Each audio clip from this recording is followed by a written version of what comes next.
So, tell me again, why am I doing this? Because you said you wanted to help, and we need someone to record this statement. Right, but isn't this archival job? And there are three of you here, not counting Gertrude? Yeah, you would think. Well, Gertrude is busy with stuff right now, Cecilia is still in recovery, and aside from myself, David is the only other person currently taking the hordes of people rushing to make statements right now. I'm just so shocked that we have so many before Christmas, and I definitely think that it's because many of those people claim that they saw Santa Claus. I have to go relieve him every so often, or he'll go numb by the job, or he'll achieve nirvana by boredom. You're getting very eloquent lately. I blame the job.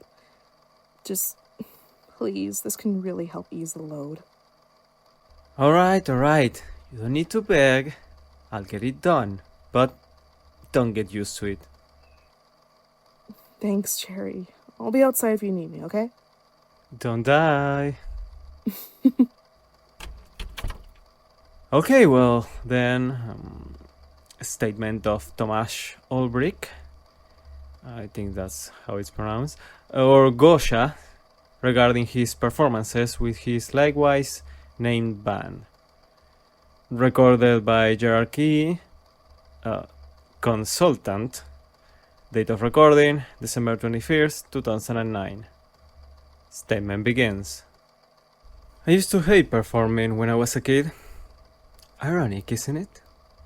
Considering where I am now, performing my music live in front of an even bigger audience than that little kid could have ever begun to imagine. It wasn't the acting, the singing, nor the dancing I hated. It was the performance itself. In fact, I loved to sing and play my guitar back then too.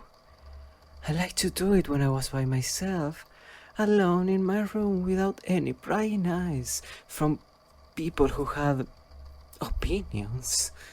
When I did plays at school, I'd always try to get the most insignificant role of the performance possible, or a task somewhere behind the scenes where the audience could not see me. I felt safer behind the thick red curtain instead of on the wide open stage. I could only avoid participating in our shows so many times before a teacher started to notice. Everyone was expected to put in the work and perform their piece, or so they said. It didn't matter how much I begged for them to exclude me, they wouldn't hear it. They'd nudge me forward and put me on the spot for everyone else to see. That's what I hated. All those expectant eyes staring at me, wanting to be entertained. Surely enough, the day came where the school had its little theater show. Family members of my classmates and I flooded through the large doors to take their seats, ready to watch their children perform. Some kids acted out a short scene in homemade costumes, some of them danced to loud music in groups, and some of them showed off their skills on their favorite musical instruments. My teacher had convinced me to play on my electric guitar and sing a simple song for our audience, despite my unenthusiasm. Something about stepping outside of your comfort zone. As I heard the teacher announce my name, I started to feel nauseous and short of breath. My hands trembled as I waited behind the curtain. I couldn't do this. I wanted to go home. I turned to leave, but I was already ushered forward onto the stage by kids behind me who were waiting for their own turns. I stumbled forward. The stage lights directed towards the microphone were blinding and so hot they made my face break out in sweat. In a panic, my eyes darted around the audience to find my mother, but I couldn't make out any of their faces against the harsh light. The fact I knew the crowd was there and that I could feel their eyes boring into me expectantly, but I couldn't actually see them do it. Didn't make me feel any better. My throat closed up and my fingers curled around my guitar in a tense fist. I tried to fight back the stinging sensation I felt behind my eyes, but it was useless. They wanted to see a show, and I couldn't give them one. It was humiliating to cry on stage in front of every kid in my year, including their family members and all of my teachers. I ran off stage as soon as I felt the tears run down my cheeks, and I hurried to lock myself in the bathroom. That memory still keeps me up at night sometimes. That feeling of standing on stage, feeling so utterly wrong it hurts you at the very core of your being, while everyone stares at you like you are insane for feeling that way. It took me a long time to get over that feeling. If it had been for my roommate Daniel Gator, who asked me to join his band when we were in our early 20s, I wouldn't have been where I am now. I had my doubts when he first asked me, but it turned out I was a great fit for the band's alternative style and joined them quickly after a few tryout sessions. I was the lead singer. Daniel was our guitarist. He was backed up by his boyfriend Nick Horton on the piano. Then there was our friend Joanne Avery on drums and Ezra Sampson from our school year, who was our bassist. When I played with them, I felt composed. That sense of unease I felt on stage started to drift off into the background. We called ourselves Gosha at Joanne's request. She thought it was fun to combine our names together into one catchy band name. I didn't really care for it, but the others were enthusiastic, so Gosha it was. We played together for years. Eventually we got good enough to get small gigs. Sometimes people will come up to us after we finish to tell us they liked our music or to book us for some other event. The band usually nudged me forward to talk to these people. I was the lead vocalist after all. The face of our band and the first thing people focused on when they saw us together. At that point we decided to put some more effort into our stage presence. Daniel had always been a fan of dramatic makeup and flashy clothing, so he suggested we try that. The idea of being on a stage dressed in bright colored clothing with makeup on my face made me a little nervous. It would surely draw extra attention. We got together and gave it a shot. Nick set me in front of a mirror and painted my face with a white face paint and my eyes in a deep dark red. I saw my own face disappear in the mirror as he caked it with the dramatic makeup. As I watched him do this work in the mirror, I became an entirely different person in front of my eyes. I thought it looked crazy at first, but that's actually what I liked about it. There was absolutely nothing about this face that looked like me. It was the face of the band, the one people would think of first when talking about Gosha. I felt this surge of confidence. He was a new person who could play and sing and dance without being burdened by the weight of the audience expectations. On stage I could be Gosha. At home I was just Tomasz. We got a manager, Lila Price, and started playing more frequently at bigger venues and for a larger audience. We'd even go on tours throughout the UK. The nights were long. We'd perform an entire show and then go to parties for the remainder of the night. The new lifestyle was tough to keep up with. That's what made me start drinking. I felt it helped me let loose on stage and give the audience the unforgettable performance they were hoping for. Once I was out of my makeup and hunched over the toilet bowl for the entirety of the next day, I regret my decisions. I finally had time to myself at home and I made myself spend it in the bathroom. I wasn't really happy when I was off stage either. My band and I didn't hang out much outside of performances and I didn't have any friends besides them. I sit down on my bedroom alone and crave the attention I got when I was on stage. But those people didn't care for Tomasz. They cared for Gosha. One day I got a call from our manager. She told me a venue had contacted her to ask us to do a gig that very night. She gave me the details. The venue was quite new. I don't remember their name. It was something Russian, I think. Apparently some band had to cancel last minute and they wanted us to fill in for them. I tried to protest, to say that a few hours wasn't enough time for us all to be ready, but she hung up on me before I could even begin to decline the offer. I hurried to call her back, but it went straight to voicemail. It was so unlike her. She'd never arranged last-minute gigs for us like this. After some time cursing to myself and collecting my things, I set out to drive to the locations she sent me. Sure enough, the evening rolled around and I arrived at the venue. The building looked fine. It was big, grey and unremarkable, and I could see some damp stains on the outside brickwork. I saw the van we usually transport our gear in parked near the back entrance. So I figured they were probably already inside and waiting for me. I didn't see anyone queuing up in front of the building's entrance, so I headed for the doors to register myself at the desk and hopefully find Lila.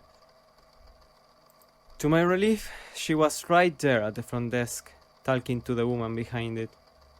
Lila was quite short, with long brown hair, and usually wore her signature blue blazer.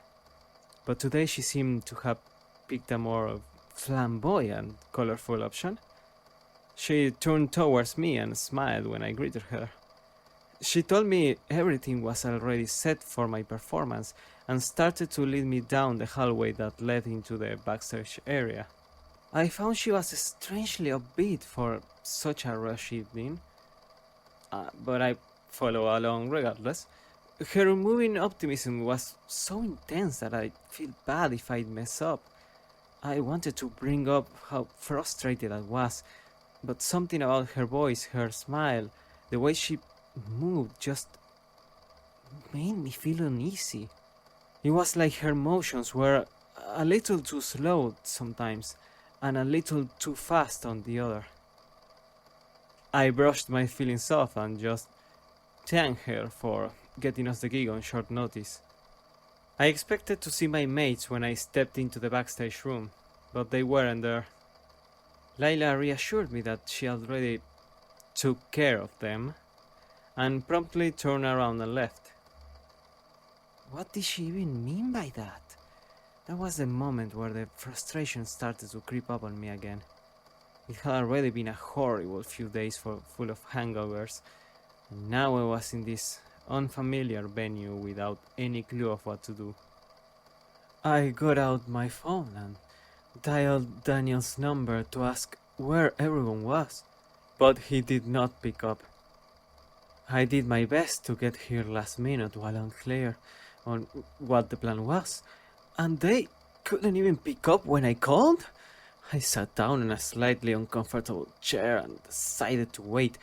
The show didn't start in a few hours anyway. We still had to do sound checks too.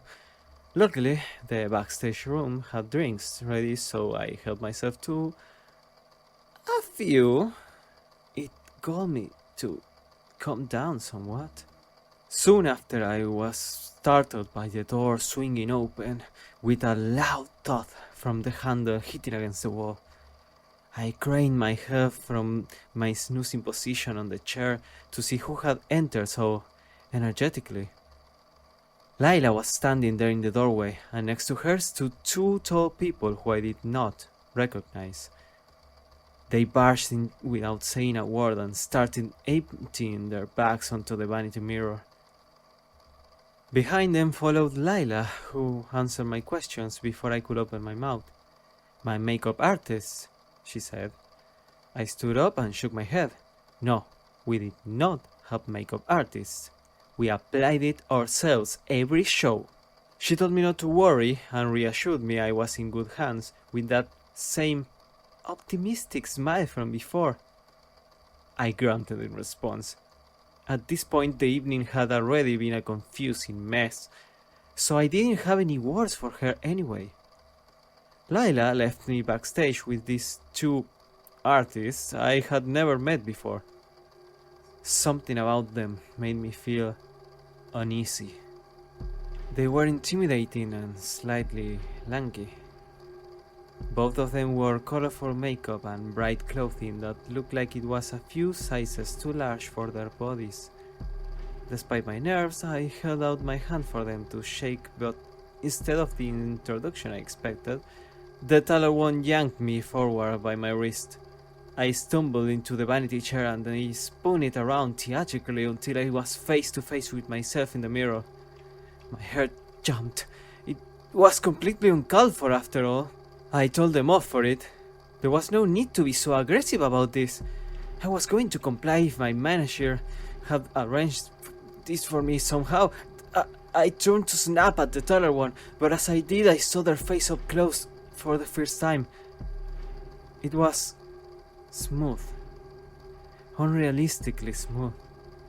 Like their skin was stretched out over the skull without any creases in it.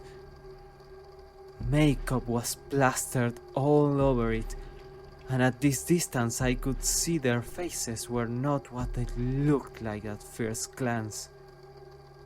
Their eyes, their nostrils, even their smiles were painted on. It was at this moment that I realized that neither of them had spoken a single word to me so far. I couldn't bring myself to say anything. The way those eyes stared at me, or rather, how they didn't, rendered me speechless. When they noticed my attitude towards them change, the taller one rushed to hold me down. The shorter one held up the tube of face paint to me in the mirror. My eyes darted from their face to the tube. Something about their expression made my heart sink. They held it up like it was some sort of torture tool they were about to use on me. The taller person's fingers sank into my shoulder blades like needles, pinning me to the chair. Before I could scream, the shorter one yanked my head backwards and clamped my jaw shut.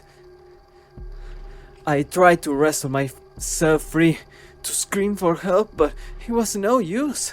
I gasped for air when I saw the short one hold up the sponge with the white paint and began to apply it to my face forcefully. It wasn't like any paint I'd used before. I felt a burning sensation wash over the areas they applied it to. At first I thought I was having some kind of allergic reaction to it, but that wasn't it. It was as if my very skin was starting to boil, like the paint was being absorbed into my skin with a scorching heat. I screamed, yelled for them to stop, or for someone to come help me, but it was no use. I was sure they were going to kill me, that my face was melting away like hot wax dripping down melting statue in large, gooey chunks. The taller person increased their grip with surprising strength and looked me dead in the eyes when the shorter one finished applying the white paint. They held a finger up to their smile as the short one placed its cold, bony thumbs just below my eyes and began to press. I grabbed its arms, trying to tear them away from my face, but it was unmoving, like it had been bolted in place. I thought they were attempting to poke out my eyes, but when I saw the scene reflected in the vanity mirror, I saw they were applying the finishing touch to my makeup look. The dark red eye paint. They pressed harshly, etching the paint into my face. The sight of their unfaltering smile was the last thing I saw before the pain made me faint. I woke up on the floor hours later. At least I assume it was, because as soon as I opened my eyes, Layla came in angrily, gesturing to me about how I should be on stage already. I couldn't really hear what she was saying. I felt disorientated. I looked around for the two things that hurt me, but they were nowhere to be seen. I glanced at myself in the mirror, expecting to see my face burnt and bloody, but it was normal. And the paint looked great. I was starting to think that I had dreamt the whole thing. Maybe I drank too much and passed out on the floor after doing my makeup myself. Quickly, Layla began to usher me towards the stage door. I was still feeling nauseous and confused, so I just complied without question. If everyone was already on stage, I couldn't turn around and leave. There were people out here waiting for me. Waiting for Gosha to start the show. I stepped on the stage, mustering up all the theatrical enthusiasm I could find within myself at the time. The air in the venue was thick and humid and smelled like the smoke from the haze machine. The bright stage lights hurt my eyes and they were so hot on my face I could feel sweat drip down on it. It reminded me of that awful dream. I greeted the audience enthusiastically, like I usually do at our shows. The large crowd roared with excitement. I was surprised to see how big the room was. The building had looked sizable from the outside, but I had never thought the room would be big enough to have several balconies. From what I could see, every seat was taken. This made me feel another pang of nerves. Sure, I had played for large crowds, but I had never played for this many people before. I had to give this my all. I couldn't disappoint them. I jumped at the sudden sound of a drum and a riff of an electric guitar. I spun around to see my bandmates. I forgot we hadn't actually met for a sound check tonight, but they were all set up and ready, smiling at me enthusiastically. Everything was so off. Their faces, their limbs, that dream. Had it even been a dream? I was uncomfortable. Nothing made sense, but the crowd was looking at me expectantly. I felt their eyes bore into me, into my very being. I knew it, even though I couldn't see their faces because of the lights. Despite my confusion, I had to deliver. Gosha had to deliver. I couldn't let them know I was unprepared. I couldn't let them know I was scared. My band started playing our opening song, starting out with just one instrument. Nick played a steady rhythm on the piano to hook the audience and to introduce them to our song. I followed his lead and started singing the lyrics to our song on autopilot as more instruments joined in. Ignoring my uneasiness, I put on a show as the music started picking up. We sounded so alive, and the audience loved it. I could see they adored us. They chilled wildly for Gosha. Several people even tried to reach up to the stage to touch me. Would they have wanted to touch me if I wasn't on this stage and not in my makeup and costume? Would they have wanted to when I was just Tomasz on the bathroom floor at my worst? No, of course not. They did not love me. They loved Gosha. And I was here to play him for them. That's when I heard it. The saxophone. I was caught off guard. Not that it didn't sound good. The opposite, actually. It really added something to our music. It was surprising to me because of the fact that no one in our band played the saxophone. I tried to spot which of us was playing it, but I couldn't make out my friends' faces through the thick haze of the fog machine. Then, another new instrument played, a trumpet. It was not part of our original song either. The tempo of the music started picking up. It was so much faster than we had always played it before. I did my best to keep up. A cello, a tuba, a violin. None of this was right, but the music was incredible. The crowd seemed to think the same thing. People danced, wild hands waving in the air. They sang along to the lyrics at the top of their lungs. I started singing louder too. It was intoxicating to sing the lyrics as loudly as I could, putting all of my energy out through my vocal cords. The audience went crazy for it. They loved Gosha. They loved me. The more energy I put into the lyrics, the more wild I became. The dancing became thrashing. The waving hands started glowing and the singing became screaming. People tried to climb over each other to get to the stage, their arms and legs contorting at strange angles. They were tearing each other up just to try and get closer to me. I felt it, as if something clicked within me. I smiled. They loved me. They really loved me. As the music rose to its highest point, I gave it my all. My newfound confidence boosted my energy to really give that final note of fire it needed. I had never felt so connected to the music before. It was as if everything became one sound. The music, my band, the audience, and I. When we hit the crescendo of our song, so did the screams of the crowd. When I opened my eyes the following morning, I found myself at home, face down on my bed. I was still wearing my costume. Usually I'd wake up hungover after a gig, but today I felt great. I got up to stretch my muscles. That's when I saw my hands. It took me a moment to register what exactly I was looking at. Blood. They were covered in all brownish blood. My silver rings were crusted to my fingers because of the thick, dried substance. I hurried to the bathroom to wash it off.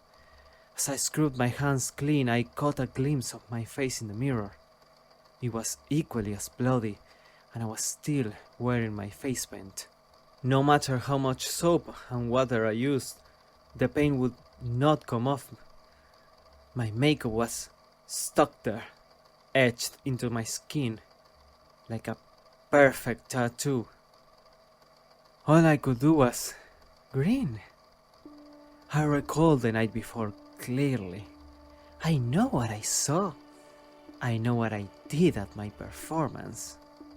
I remember how loved Gosha was, how loved I was. It all made sense. Tomasz could have never played like I did last night. He would have been scared. He would have run off, terrified with tears running down his cheeks. But not me, no. Tomasz was dead, and in his place stood Gosha.